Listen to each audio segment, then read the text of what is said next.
ज्ञान Bharti Hindi high school कक्षा 11 विषय नामा के मूल तत्व लेसन नंबर 5 सहायक बहियाँ। अब पहले अपने सहायक बही के बारे में समझेंगे कि अपने जो आगे के देखा के विविध प्रकार के प्रतिदिन के अपने आर्थिक व्यवहार का प्रथम लेखा को प्रविष्टि कहते हैं। ये प्रविष्टियाँ जो जिसमें लिखते हैं उसे बही चौपड़ा या रजिस्टर में लिखी जाती है, जिसे अपने रोज नामचा या जनरल कहते हैं।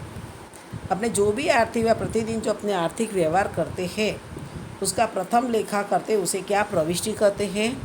और ये प्रविष्टि लिखने के लिए जो चौपड़ा के रजिस्टर रखते हैं जिसमें अपने लिखते हैं तो उसे क्या कहते हैं, रोज नामचा या जनरल कहते, जो अपने रोज नामचा का चैप्टर आगे सीख चुके।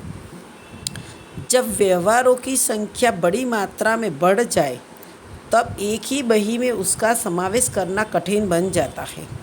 रोज नामचा बही की निम्न सीमाएं है, यानी जब व्यवहार बहुत अधिक हो जाए और एक ही जनरल में लिखा जाए तो बहुत कठिन हो जाएगा उसका समावेश करना।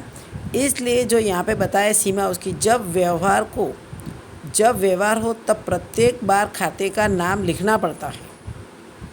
इसलिए एक पहली रोज नामचा की मर्यादा है, प्रत्येक व्यवहार की खतौनी के समय उधार जमा करना पड़ता है। उस प्रकार जनरल और खतौनी का कार्य बार बार करना पड़ता है। रोज नामचा की बही अधिक मोटी होने से उससे संभालना कठिन हो जाता है। रोज नामचा से कुछ महत्व की माहिती तत्काल नहीं मिल सकती है। आंतरिक नियंत्रण की पद्धति का प्रभावी अमल करना कठिन हो जाता है।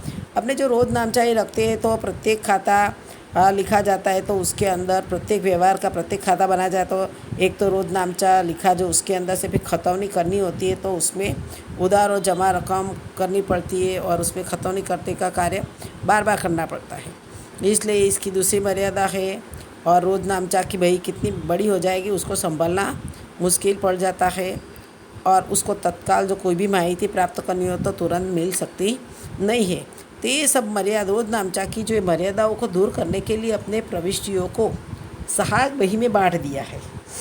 अब जिन व्यवहारों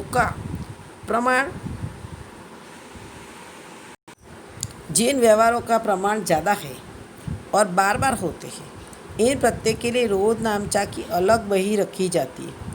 जैसे कि उधार खरीदी के लिए, उधार बिक्री के लिए, नकद व्यवहारों के लिए आदि, जहाँ निश्चित व्यवहार निश्चित बही में लिखे जाते हैं। रोज नामचा की ऐसी अलग बही को सहायक बही या उपविभाग के रूप में पहचानते हैं। इसलिए यानी अपने जो उधार खरीदी के व्यवहार हो तो उस पर अलग बही बनाई जाएगी। उधार बिक्री के लिए उधार बिक्री, नकद व्यवहार हो तो रोकड़ बही बनाई जाती है। इसलिए जो निश्चित व्यवहार उसके लिए निश्चित बहियाँ लिखी जाती है उसे अपने क्या कहते हैं, सहायक बही। रोज नामचा की ऐसी अलग बही को अपने सहायक बही या तो उपविभाग के रूप में पहचानते हैं। अब सहायक बही का अर्थ, एक ही प्रकार के बार बार होने वाले व्यवहार लिखने के लिए रोज नामचा बही की वर्गीकृत प्रविष्टियाँ अर्थात सहायक बही, यानी सहायक बही को दैनिक बही के रूप में भी पहचानते हैं। प्रत्येक वर्गीकृत प्रविष्टि अर्थात कि सहायक बही के लिए अलग बही रखी जाती है। उधार खरीदी के व्यवहार लिखने के लिए खरीद बही और उधार बिक्री के व्यवहार लिखने के लिए बिक्री बही रखी जाती है। उधार खरीदी की एंट्री खरीद बही में करेंगे और उधार बिक्री की एंट्री बिक्री बही में करेंगे। यानी उधार खरीदी के लिए खरीद बही तैयार की जाती है और उधार बिक्री के व्यवहारों के लिए बिक्री बही तैयार की जाती है। अब जो सहायक बहियों के प्रकार कि प्रत्येक धंधा के इकाई की ज़रूरत के अनुसार सहायक बहियाँ रखी जाती है। सामान्य रूप से बड़े धंधा की इकाई में निम्न अनुसार की सहायक बहियों का उपयोग होता है। अब सहायक बहियों का नाम और सहायक बही के व्यवहार, यानी कि जो रोकड़ बही है तो रोकड़ रोज नामचा में साधारण रोकड़ बही यानी एक खन्नों वाली रोकड़ बही, उसमें रोकड़ व्यवहार ही लिखे जाते हैं। जबकि रोकड़ और बैंक खन्नों वाली रोकड़ बही यानी 2 खन्नों वाली रोकड़ बही मानी जाती है, उसमें रोकड़ और बैंक के व्यवहार लिखे जाते हैं। और 3 खन्नों वाली रोकड़ बही होती है जो रोकड़, बैंक और बट्टा खन्नों वाली रोकड़ बही होती है, तो उसके अंदर कितने व्यवहार लिखे जाते हैं? तो रोकड़, बैंक और बट्टा के व्यवहार लिखने के लिए उसका उपयोग किया जाता है। अब माल संबंधी सहायक बहियाँ। माल संबंधी सहायक बही में क्या? खरीद बही, तो उसमें माल की उधार खरीदी लिखने के लिए। बिक्री बही, उधार माल की बिक्री के लिए। खरीद माल वापसी बही यानी उधार खरीद माल वापसी लिखने के लिए। और बिक्री वापसी बही यानी उधार बिक्री माल वापसी लिखने के लिए। जो माल बेचा वापस आवे, जो माल खरीदा उसमें से भी माल वापस आवे, उसके लिए खरीद माल वापसी और बिक्री माल वापसी तैयार की जाती है। अब हुंडी। हुंडी संबंधी सहायक बहियाँ। लेनी हुंडी बही यानी लिखी हुंडी लिखने के लिए, और देनी हुंडी बही यानी स्वीकार की हुंडी लिखने के लिए। और मुख्य रोजनामचा यानी कि जो उपरोक्त किसी भी सहायक बही में नई समावेश व्यवहार लिखने के लिए, यानी जो रोकड़ बही में खरीद बही, बिक्री बही, खरीद माल वापसी बही, बिक्री माल वापसी बही में जिन व्यवहारों को न लिखा गया उसका लेखा अपने मुख्य रोजनामचा में करते हैं। मुख्य रोजनामचा आगे के चैप्टर में आ रहा है, उसकी अधिक चर्चा बाद में करेंगे। अब सहायक बहियों के लाभ।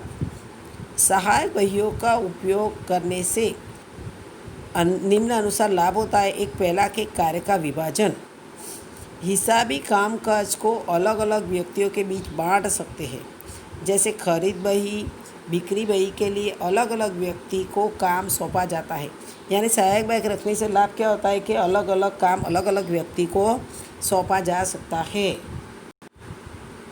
अब श्रम विभाजन। श्रम विभाजन में लेखा विभाग में जिस व्यक्ति के पास जिस कार्य की विशिष्ट कुशलता हो उस प्रकार के कार्य को सौंपा जा सकता है। यानी जो अकाउंट लिखने वाला अकाउंट डिपार्टमेंट होता है, जिस व्यक्ति के पास में वो कार्य करने की विशिष्ट कुशलता हो उसे वो कार्य सौंपा जाता है। और कम खर्च से, शीघ्रता से और सरलता से हिसाबी माहिती अपने प्राप्त कर सकते हैं। अर्थात कि सहायक बहियाँ रखने से श्रम विभाजन का लाभ अपने को प्राप्त होता है। 2 महत्व के लाभों के कारण अन्य भी निम्न लाभ मिलते हैं। अंकेक्षण का कार्य सरलता और शीघ्रता से होता है। यानी ऑडिट जो करते हैं, अपने ऑडिट कराते हैं, वो कार्य सरल हो जाता है। इसी हिसाब तैयार करने में भी सरलता रहती है और जल्दी उसको तैयार कर सकते हैं और लाभ जान सकते हैं। समय की भी बचत होती है। निष्कर्ष हुई माहिती अपने शीघ्रता से मिल सकती है। अब माल संबंधित सहायक बहियाँ। अब माल संबंधित सहायक बहियों में धंधा की इकाई जिस वस्तु का धंधा करती है वह वस्तु उसके लिए माल कहलाता है। आगे के प्रकरण में दिए अभ्यास के अनुसार कापड़ के व्यापारी के लिए कापड़ माल कहलाता है। धंधा के इकाई के माल को खरीद और बिक्री और माल वापसी के व्यवहार जिन सहायक बहियों में लिखे जाते हैं उन्हें माल संबंधी सहायक बहियाँ कहते हैं। यानी कि अपने जो भी व्यापारी है जिस प्रकार का धंधा करता है उसके लिए वो माल बनता है और उसके लिए खरीदी और बिक्री का कार्य होता है, और ख़रीदा हुआ माल वापस भी आ सकता है, बेचा हुआ माल भी वापस आ सकता है। इस संबंध में जो हिस्सा सहायक बहियाँ में लिखा जाता है उसे अपने माल संबंधी सहायक बहियाँ कहते हैं। माल संबंधी 4 प्रकार की जो सहायक बहियाँ हैं, माल संबंधी जो सहायक बहियाँ उसको अपने माल संबंधी सहायक बहियों के प्रकार। खरीद बही। खरीद बही यानी उधार खरीदी। बिक्री बही यानी उधार बिक्री, जो उधार बेचा माल की एंट्री होगी। खरीद वापसी बही, उधार खरीद वापसी। और बिक्री वापसी यानी उधार बिक्री वापसी। अब पहले अपने एक ही बही का बारे में समझेंगे, खरीद बही। अब खरीद बही का दूसरा नाम क्या है? खरीद बही का दूसरा नाम जमा बही है। जिस सहायक बही में माल की उधार खरीदी के व्यवहारों का लेखा किया जाता है उसे खरीद बही कहते हैं। यानी खरीद बही किसे कहते हैं कि जिस सहायक बही में माल की कैसी खरीदी होनी चाहिए, उधार खरीदी होनी चाहिए, रोकड़ खरीदी के व्यवहार नहीं लिखे जाएंगे।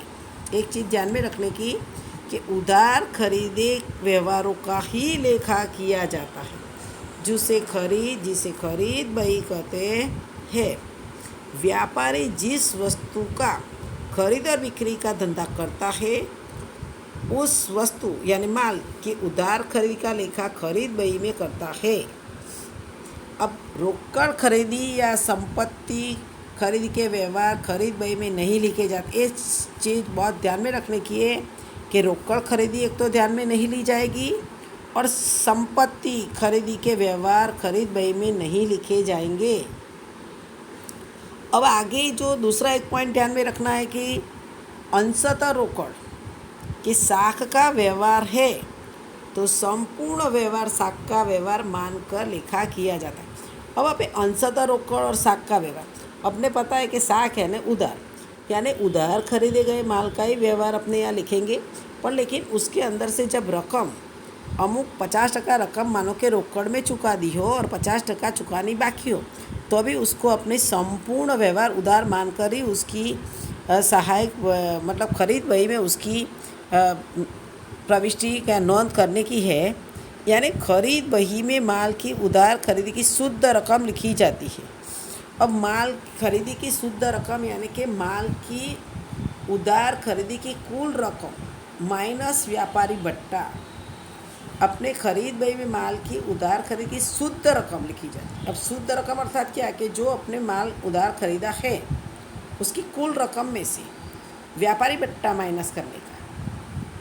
व्यापारी भट्टा बही में नहीं लिखा जाता, यानी व्यापारी भट्टा को माइनस करके रकम बाहर, व्यापारी भट्टा माइनस करके ही रकम लिखने की।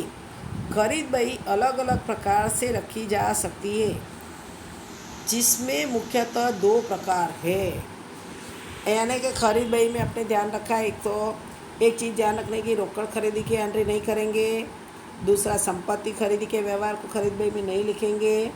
रोकड़ में से अंशतः रोकड़ आई हो तो भी संपूर्ण व्यवहार को उधारी मानने का, और माल की शुद्ध रकम लिखी जाती है, यानी कि शुद्ध रकम अर्थात माल की खरीदी कुल खरीदी में से व्यापारी भट्टा माइनस करके लिखा जाता है। अब खरीद बही 2 प्रकार की होती है, एक तो साधारण खरीद बही और दूसरा खानों वाली खरीद बही। साधारण खरीद बही के कोई प्रकार नहीं है, खानों वाली खरीद बही के 2 प्रकार है, एक तो माल के प्रकार अनुसार खानों वाली खरीद बही और दूसरा माल और खर्च के खन्नों वाली खरीद बही। अब अपने जो साधारण खरीद बही खन्नों वाली खरीद बही, खन्नों वाली खरीद बही 2 प्रकार, माल के प्रकार अनुसार खन्नों वाली खरीद बही, माल और खर्च के खन्नों वाली खरीद। अपने उसमें साधारण खरीद बही के बारे में समझेंगे। जब व्यापारी एक ही प्रकार के माल की खरीदी करता हो तब सामान्य रूप से साधारण खरीद बही रखी जाती है। यानी कि व्यापारी एक ही प्रकार के माल की खरीदी करता हो तो उसे सामान्य खरीद बही कहते हैं। यदि एक से अधिक प्रकार के माल की खरीदी की जाती है और यदि साधारण खरीद बही रखी जाती है, प्रत्येक प्रकार के माल के लिए अलग खरीद बही रखी जाती है। अपने यहाँ साधारण खरीद बही का नमूना दिया है कि श्री खाली जगह की खरीद बही, जो नाम दिया हो उसकी खरीद बही, सी खाली जगह XYZ की खरीद बही। अब उस फॉर्मेट के अनुसार ही सवाल होना चाहिए। तारीख, पहले लिखेंगे तारीख, फिर व्यापारी का नाम, फिर आवक बीजक नंबर, खाता पुष्ट नंबर और रकम। एक साधारण खरीद बही का जो फॉर्मेट है उस अनुसार ही बनना चाहिए। पहले तारीख, व्यापारी का नाम, आवक बीज नंबर। जो सवाल के अंदर आवक बीजक नंबर लिखा हो तो लिखने का, ना लिखा हो तो नहीं लिखना। खापू में तो डेसी मानने की होती है। खा पुष्ट नंबर एटले जिस पन्ने पे उसकी खतौनी की गई होती उसे खा पुष्ट नंबर कहते हैं। और रकम, अब अपने तारीख में प्रथम खाना जो अपने बनाया उसमें तारीख का होता है, उसमें जिस तारीख को उधार खरीदी का व्यवहार हुआ हो वह तारीख लिखी जाती है। फिर दूसरे में व्यापारी का नाम लिखा जाता है। जिस व्यापारी के पास से साख पर माल खरीदा हो उसका नाम और खरीदे माल संबंधित विवरण, आवक बीजक नंबर, खाने में बेचने वाले व्यापारी ने भेजा बीजक बिल नंबर अथवा तो अपने द्वारा दिया क्रमांक दर्शाया जाता है।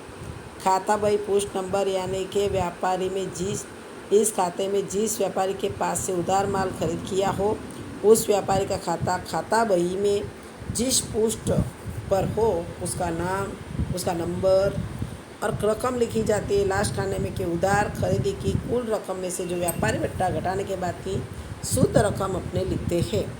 अब उसके बारे में एक उदाहरण समझेंगे कि निम्नलिखित व्यवहारों पर से हरीश कुमार की बही में खरीद बही तैयार कीजिए।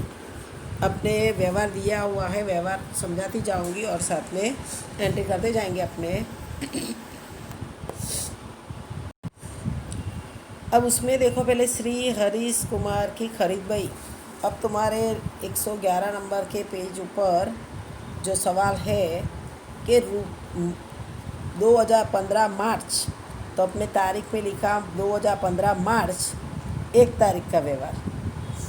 अब व्यवहार के अंदर क्या है कि 10,000 का माल महेश के पास से 1 मास की साख पर खरीदा।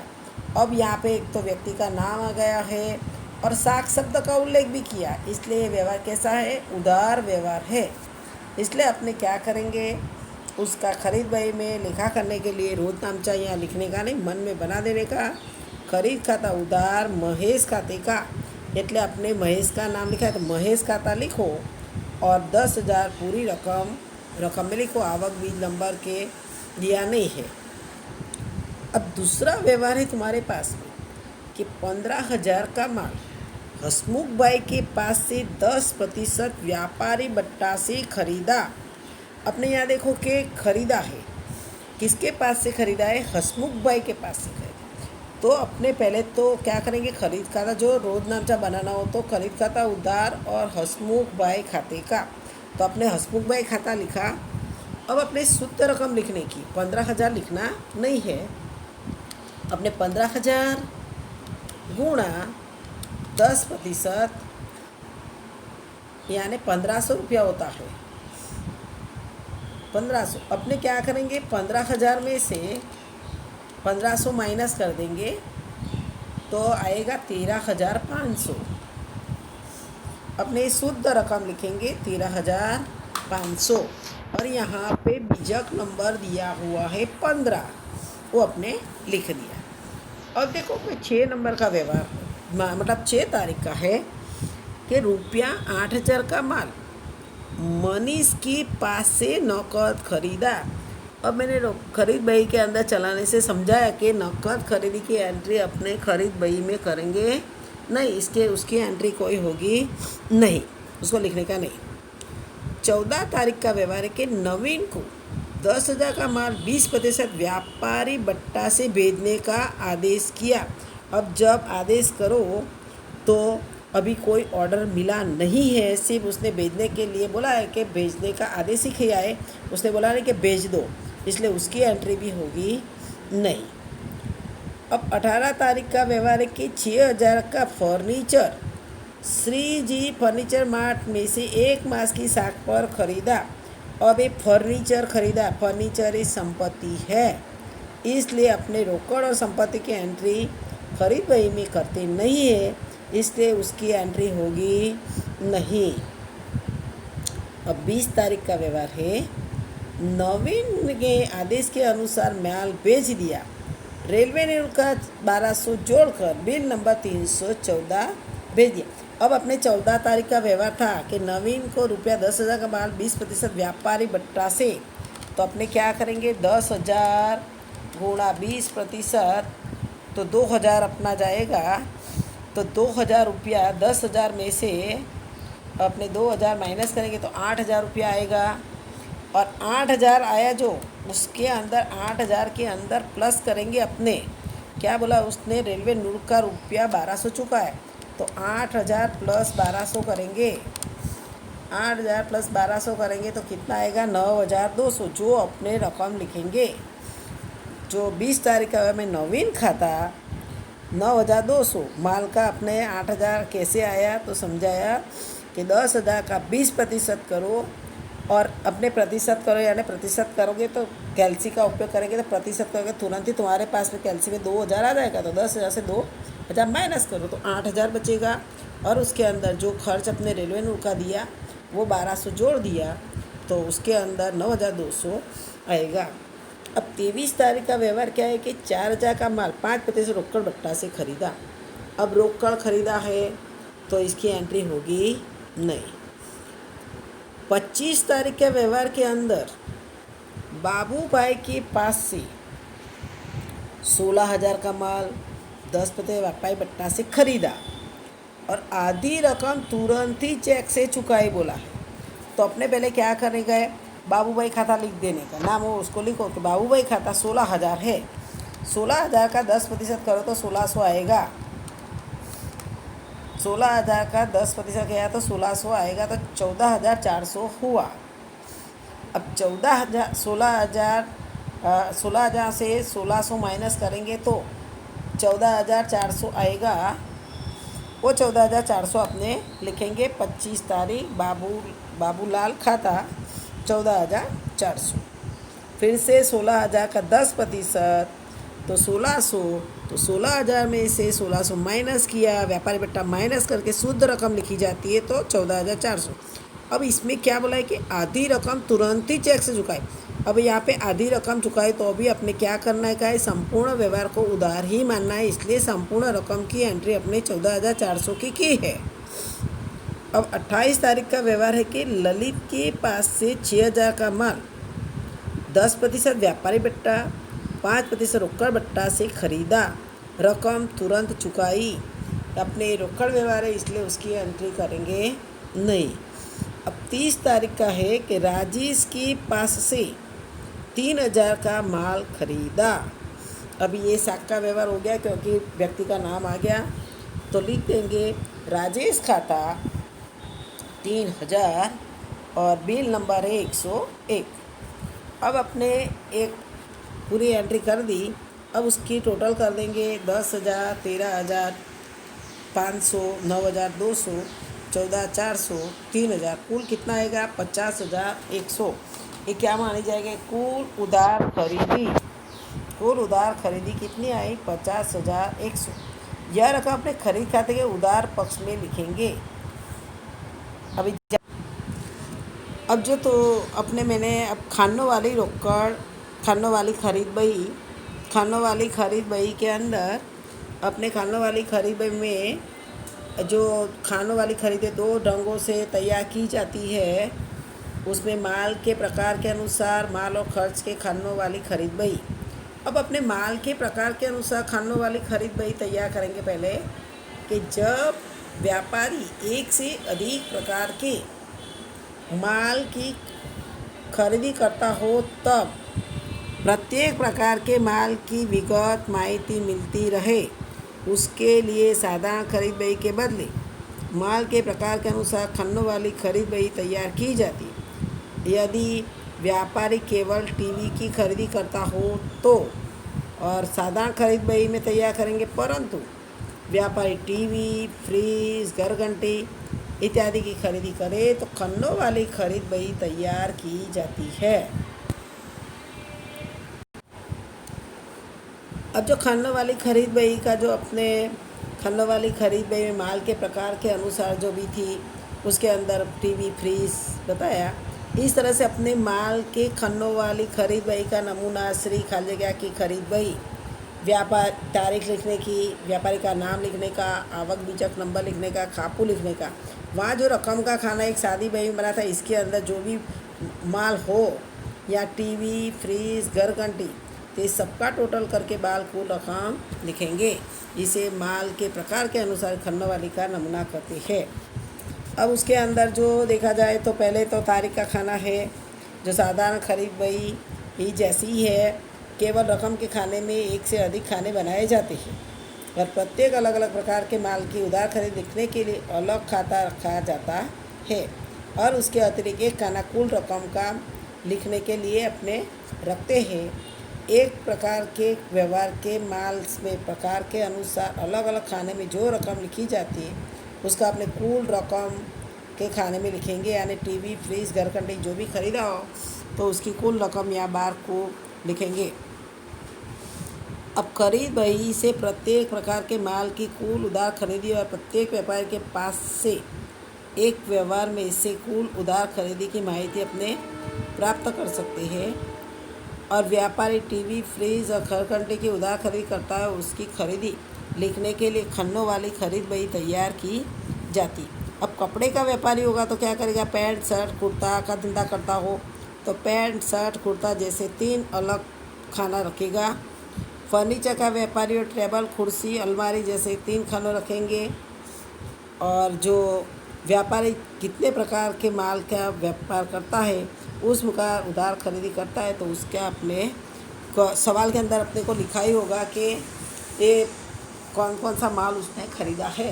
अब देखो उदाहरण नंबर 2 में लिखा है कि निम्नलिखित व्यवहारों पर से श्रीजी फर्नीचर मार्ट की बही में खन्नों वाली खरीद बही तैयार कीजिए। श्रीज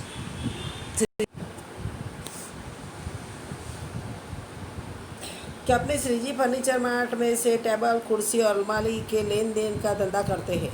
तो अब अपने जो व्यवहार दिए हुए हैं, पहले व्यवहार के पहले अपने श्रीजी फर्नीचर मार्ट की खरीद बही तैयार करेंगे।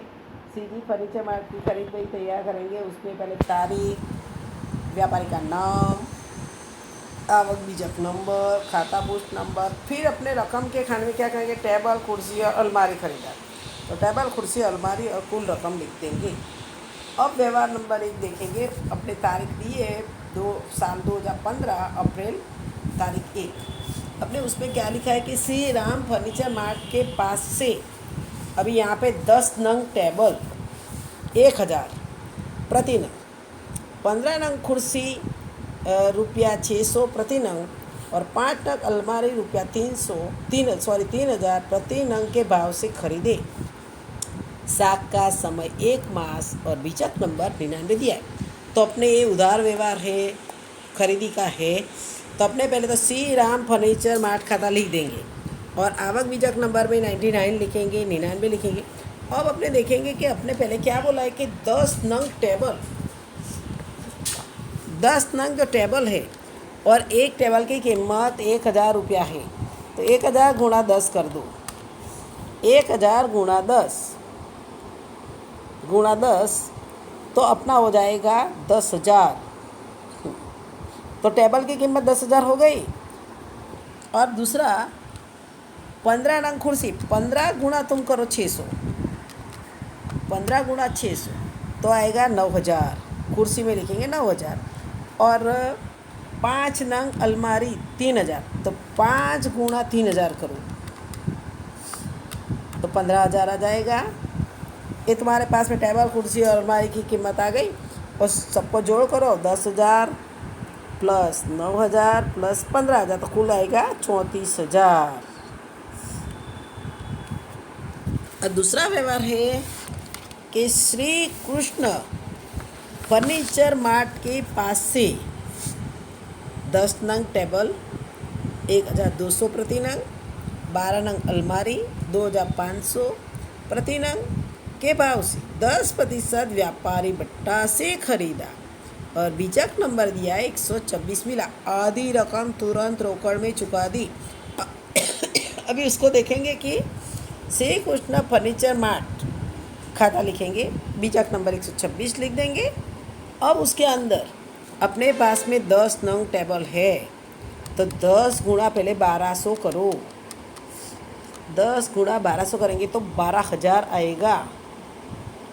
अब 12,000 का अपने को क्या बोला है कि 10% व्यापारी बट्टा, तो अपने 12,000 गुणा 10 करो, भागा 100 कर दो, बट्टे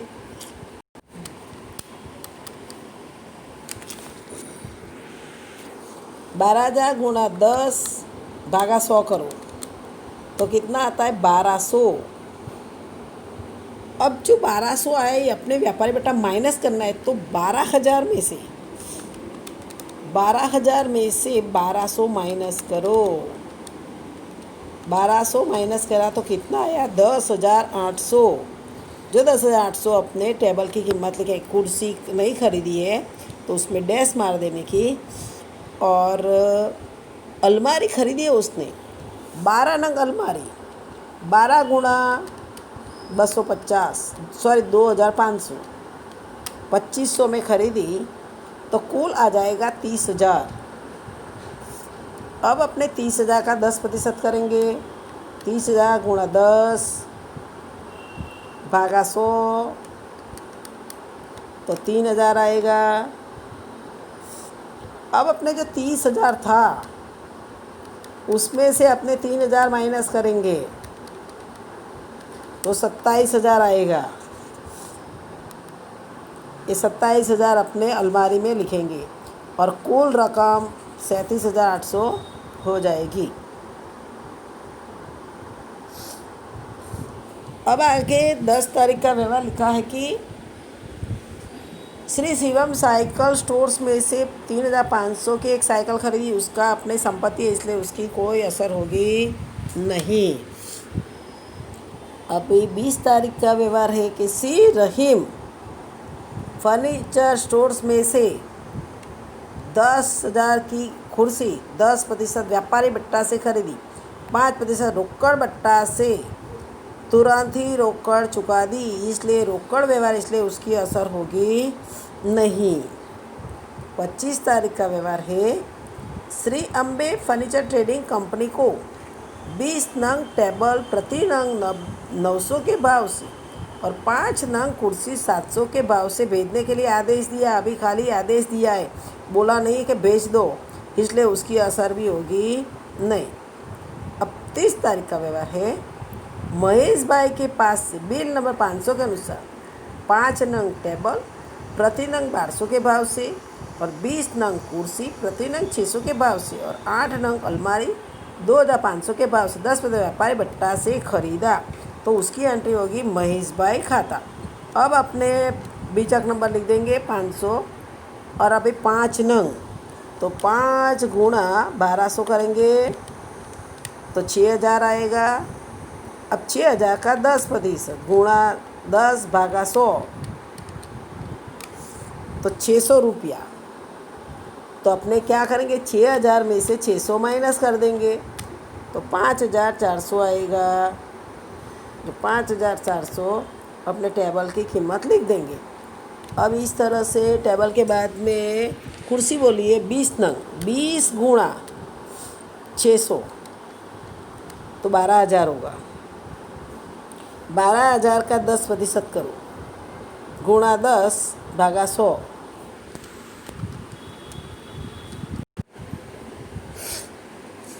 अब अपने पास में जो 20 नंग कुर्सी प्रति नंग 600 तो 20 गुणा 600 करो तो 12,000 आएगा। उसका 10% गुणा 10 भागा 100 कर दो, 1200 आएगा। 12,000 माइनस 1200 तो आ जाएगा 10,800।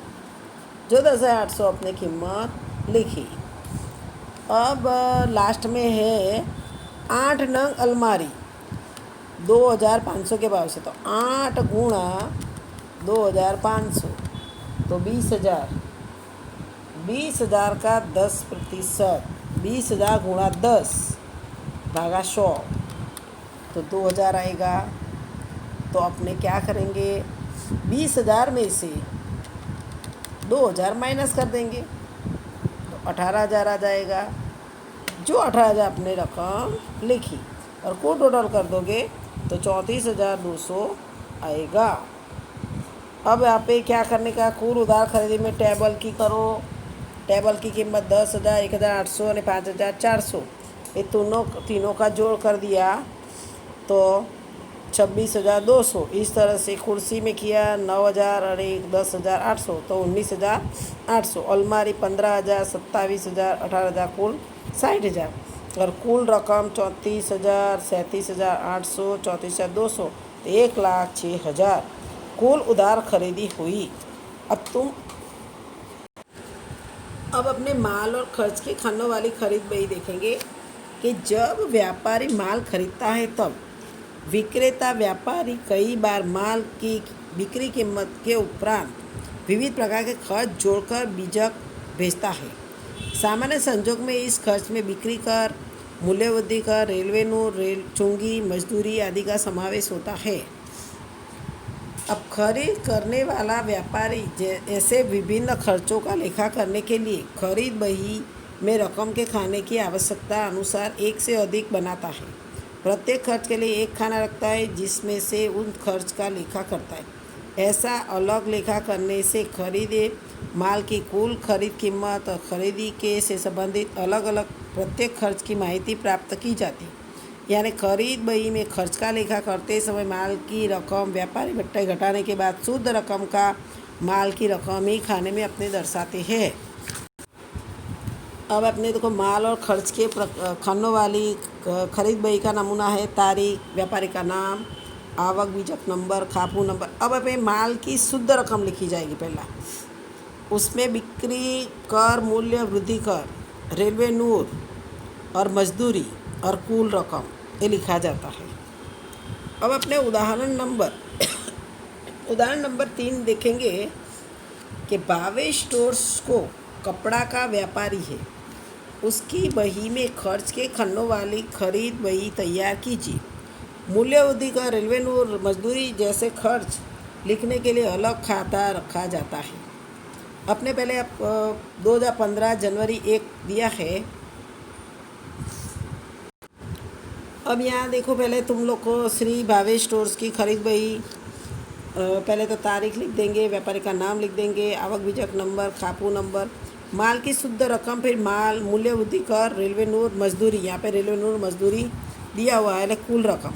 अब व्यवहार नंबर 1 पढ़ेंगे पहले, जो जनवरी तारीख 1 के विपुल स्टोर्स के पास से 10,000 का माल 10% व्यापारी भट्टा से खरीदा और रेल मूल्य वृद्धि कर 5%, मजदूरी 500, रेलवे नूर 400।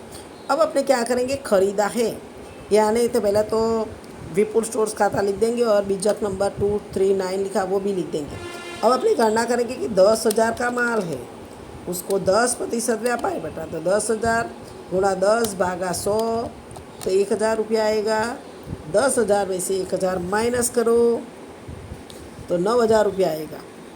ये माल की शुद्ध रकम हुई। अब उसके अलावा जो उसने खर्च किया है मूल्य वृद्धि कर, अब ये मूल्य वृद्धि कर 5%, जो मूल्य वृद्धि कर अपने खरीदा है उसमें से व्यापारी भट्टा माइनस किया उसके अनुसार करने का। तो 9,000 का 5% करो, तुम्हारे कैलसी के अंदर जो 9,000 गुणा 5 करके जो प्रतिशत का निशान रख दोगे ने, प्रतिशत का ऐसा तो तुमको 450 में आया तो 100 से भाग दो तो 450 मिलेगा। जो मूल्य वृद्धि कर 450, मूल्य वृद्धि कर 450। अब रेलवे नूर लिखा है वो तो लिख दो सीधा ही, रेलवे नूर 400 और मजदूरी 500, रेलवे नूर 400 और मजदूरी 500, कुल रकम हो जाएगी 9,000, 4,500, 400 और 500 तो 10,350 कुल रकम मिल जाएगी। अब 7 तारीख का है कि गोपी के पास से 15,000 का माल 5% व्यापारी भट्टा से खरीदा, मजदूरी रुपया 300 और रेलवे नूर रुपया 400 सहित कुल रकम रोकड़ से चुकाई। रोकड़ है तो व्यवहार की एंट्री होगी नहीं। 23 तारीख का व्यवहार है कि 20,000 का माल धवल के पास से 10% व्यापारी भट्टा से खरीदा,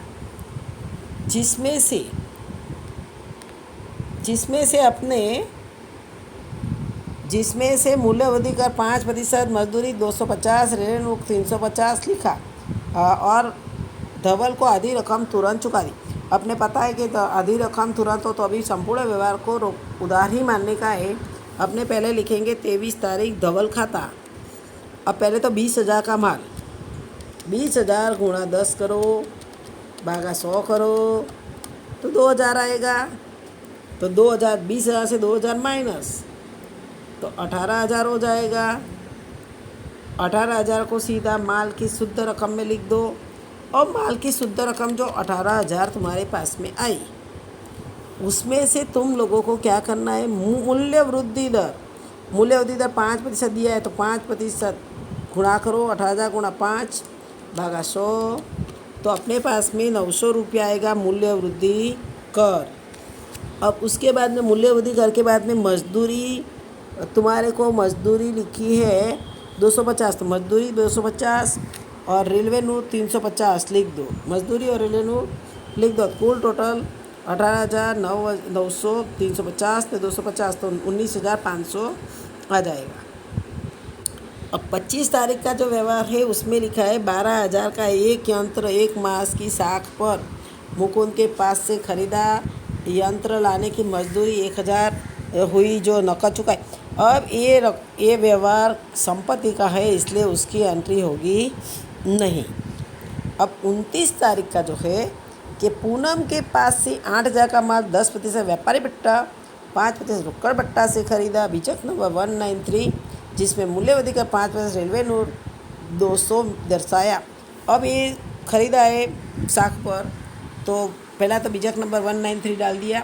अब 8,000 का 10% को 8,000 गुणा 10 भागा 100 800, 8,000 में से 800 माइनस 7,200, 7,200 में 7,200 रोकड़ बट्टा का अपने यहाँ ध्यान में लेने का नहीं।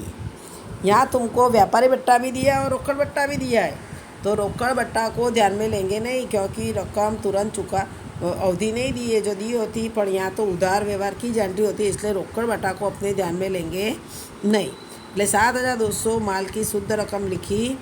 अब 7,200 का 5% मूल्य वृद्धि कर करो 360, जो 360 लिखा।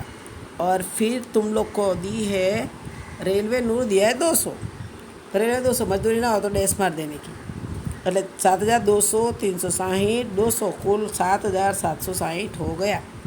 अब अपने माल की शुद्ध रकम की जोड़ कर देंगे, मूल्य वृद्धि की करेंगे, रेलवे नूर मजदूरी। अब माल की शुद्ध रकम की जोड़ करेंगे 9,000 18,000 7,200 तो कुल 34,200। मूल्य वृद्धि का भी टोटल कर देने का 4,500 9,000 3,600 तो 1,710। रेलवे नूर का 4,000 3,500 2,200 तो 950, मजदूरी 500 250 750 और कुल रकम का जोड़ 10 350 19,500 7,760 37,610। अभी ये जो टोटल है तुम लोग का उधार करेंगे, माल की शुद्ध रकम मूल्य वृद्धि दर रेलवे नूर मजदूरी सबकी टोटल करोगे तो तुम्हारे पास में 37,610 आएगा। देखो 34,200 करा 1,710 950 और 750 तो कुल तुम्हारा 37,610 में लगेगी। टोटल करके देखने का कि अपने सब गणना सही हुई है या नहीं। अब देखो जो सहायक बही के अंदर जो लिखा हुआ है कि अपने जो खरीद बही के बारे में आज समझे प्रकार किया, तो उसमें खरीद बही की सब सारे बता दी। सादी खरीद बही, माल की खरीद बही, माल और खर्च के खरीद बही वाला 3 उदाहरण नंबर 3 तक किया है, तो और उसके 3 तक उदाहरण करने का और जो रकम है जो खरीद बही में कौन सी एंट्री होती है वो खास याद रखने का।